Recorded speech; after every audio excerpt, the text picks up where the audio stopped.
अगर आपको हमारी वीडियो पसंद आए तो उसे लाइक, शेयर और सब्सक्राइब जरूर करें। नमस्कार दोस्तों, मैं श्याम वशिष्ठ और आप देख रहे हैं पीआर खोज। युवाओं में बढ़ रहे हैं यंग स्ट्रोक के मामले। स्ट्रोक आने का मुख्य कारण लाइफस्टाइल में बदलाव।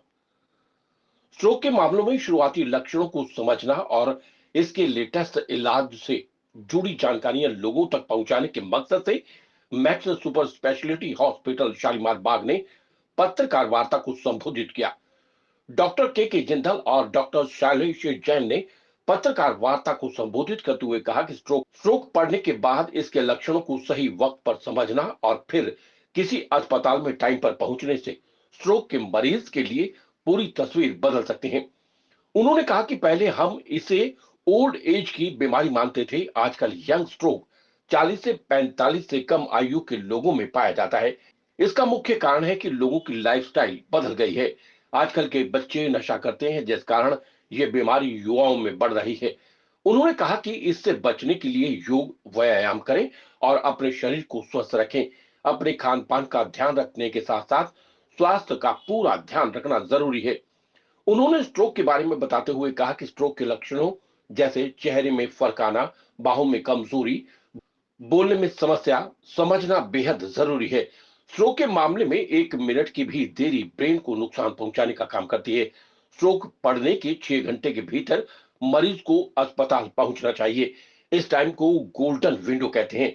अगर गोल्डन विंडो में मरीज को मेडिकल हेल्प नहीं मिलती तो इस तरह के 80% मामलों में मरीज पूरी तरह से दिव्यांग हो जाता है।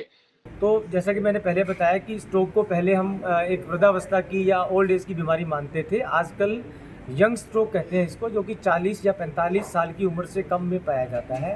उसके कारण उसके मुख्यतः कारणों में है तो आजकल लाइफस्टाइल सबकी ऐसी हो गई है, लोगों को बहुत सारी ड्रग्स के प्रति एडिक्शन हो गया है, बच्चों को आजकल स्टूडेंट्स का, और ये सब कारण उनकी जो रिस्क को है बढ़ा देते हैं। इसी कारण से यंग स्ट्रोक की इंसिडेंस बढ़ गए हैं।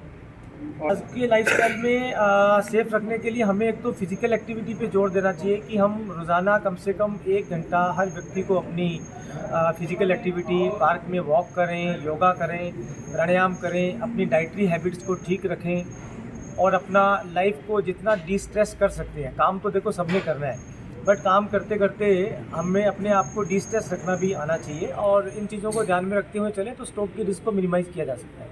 तो जैसा डॉक्टर साहब ने पहले बताया कि स्ट्रोक मुख्यतः 2 टाइप के होते हैं, एक इस्चीमिक स्ट्रोक और एक हेमरेजिक। इस्चीमिक होता है ब्रेन की नस का खून के तत्व से बंद होना, जिसके कारण से ब्रेन का एक हिस्सा जो है डैमेज हो जाता है।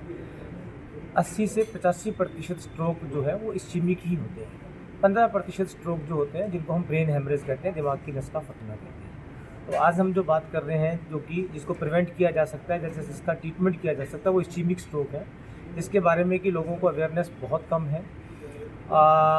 जो पूरे हिंदुस्तान में ऑलमोस्ट 1 साल के अंदर अराउंड 16 से 18 लाख स्ट्रोक के केस होते हैं 1 साल में, और उनमें से 1/3 जो पेशेंट होते हैं वो उसी टाइम डेड हो जाते हैं स्ट्रोक के कारण, और जो 1/3 पेशेंट होते हैं उनमें से वो सीवियर डिसेबिलिटी हो जाती है उनको, कि वो बेड बाउंड हो जाते हैं हमेशा के लिए, वो अपना दोबारा काम नहीं कर पाते। और रिमेनिंग जो 1/3 होते हैं वो पेशेंट होते हैं जो कि थोड़ा मोटा अपने चलने फिरने लायक हो पाते हैं। तो अब अगर इन पेशेंट में आज हम अगर बात करें कि कितने मरीज जो स्ट्रोक के हैं वो इन स्ट्रोक की जो एडवांस ट्रीटमेंट आ गया उसका बेनिफिट ले पा रहे हैं, तो हार्डली 1 से 2%। हमें पता लगे कि मरीज़ को लकवा या उसके लक्षण हो रहे हैं तो तुरंत हमें नज़दीकी अस्पताल जहाँ पे कि CT स्कैन, MRI की सुविधा हो, वहाँ ले जाना चाहिए, क्योंकि स्ट्रोक के लिए शुरू के 4.5 घंटे बहुत ही अहमियत रखते हैं, जिनको गोल्डन पीरियड कहा जाता है।